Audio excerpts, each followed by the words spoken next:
ચાલો આજે આપણે નવી રીતના પુડલા બનાવીએ છીએ ચણાના લોટના વેજીટેબલ બધું નાખીને. તો ચાલો આપણે રોટી ગરમ થઈ ગઈ છે, એમાં થોડું તેલ લગાવી દીધું છે અને એમાં આપણે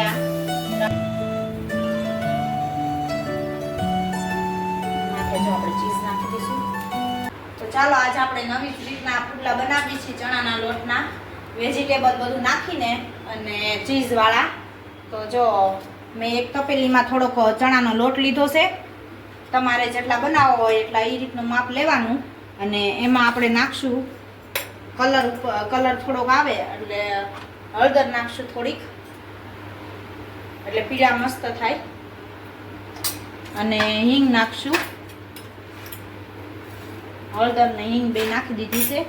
અને સ્વાદ પ્રમાણે મીઠું નાખશું.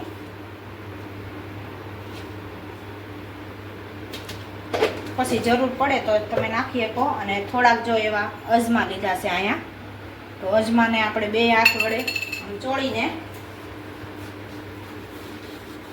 નાખી દેવાના લોટમાં.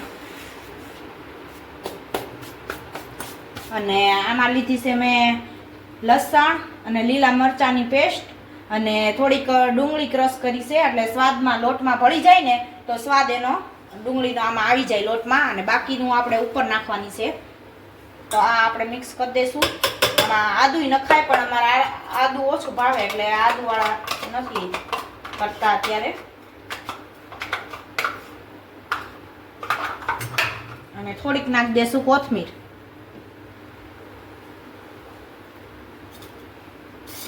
હવે આને પાણી નાખીને મિક્સ કરી દઈશું.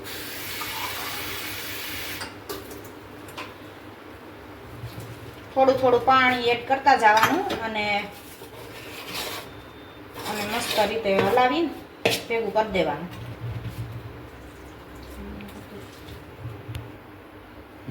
તો જો તીખા બનાવવા માટે આ મરચા લીલા નાખ્યા છે આપણે, પણ એ થોડાક તીખા ઓછા છે, તો એની માટે આપણે લાલ ચટણી એડ કરશું થોડીક, અને થોડુંક ધાણા જીરું.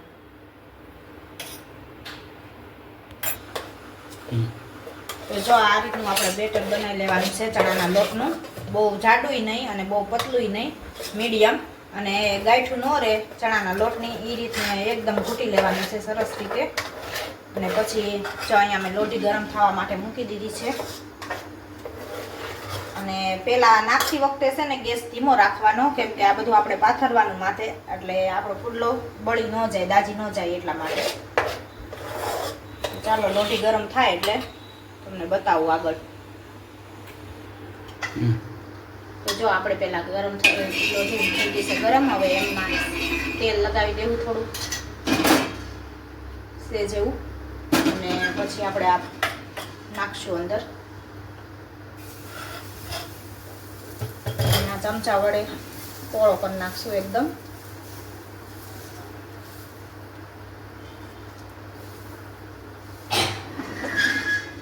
ધીમા ગેસ ચડવા દેવું. અને પછી એની માથે આ ચડી જાય થોડો ઘણો, પછી એની માથે તેલ લગાવી દેશું. બટર પણ લગાડાય, તમારે બટર હોય તો બટર પણ લગાડી શકો તમે, પણ અમે તેલ લગાવશું. એ નાખું હમણાં જરીક ઉપર ચડી જાય ને પછી તેલ લગાવી દઉં, પછી બધું નાખવાનું છે. જો આ રીતે તેલ મસ્ત થોડું ઘણું લગાડી દે ને. છોકરાઓને બહુ મસ્ત લાગે, ભાવે, કેમ કે બધું ચીઝ ને બધું આવે ને. એટલે પછી જો આપણે મસાલો મિક્સ કર્યો છે, ચાટ મસાલો છે, લાલ મરચું છે અને હંચળ છે, એ પાવડર મિક્સ કરી દીધો છે. પછી આ રીતને આમ થોડો થોડો છાંટી દેવાનો છે. પછી એની ઉપર થોડાક કાંદા નાખી દઈશું અને ટમેટું.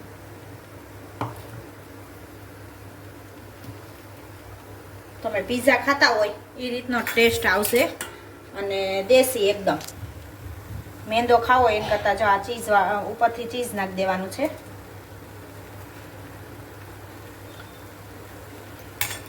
અને થોડીક કમથી ધાણા ભાજી. અને પછી ફરતું તેલ લગાવી દેશું.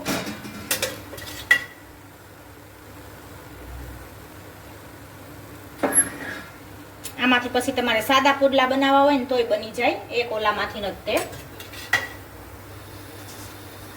હવે થોડોક ગેસ ફાસ્ટ કરશું.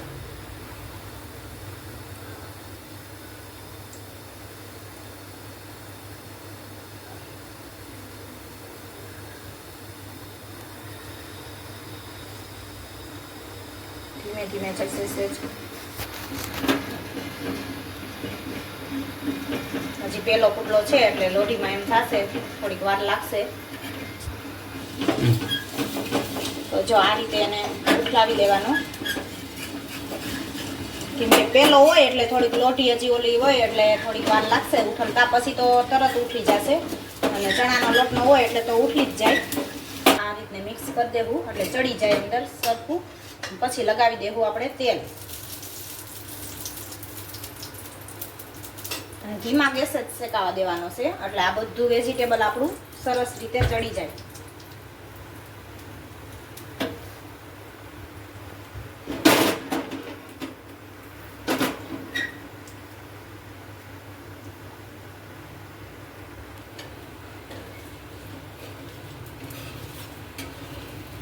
ચણાના લોટના પુડલા હોય એટલે એ તો એની મેથે જ તે ઉઠલવા મળે એટલે વાંધો ન આવે. ધીમે ગેસે ચડે ને તો કાચું ન રહે. આ વેજીટેબલ આપણે બધું નાખ્યું છે ને.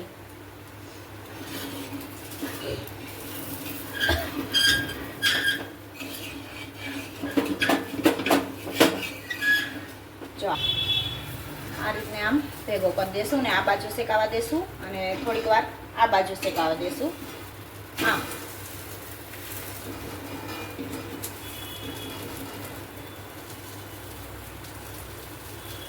તો ચાલો આપણો પુડલો થઈ ગયો છે રેડી.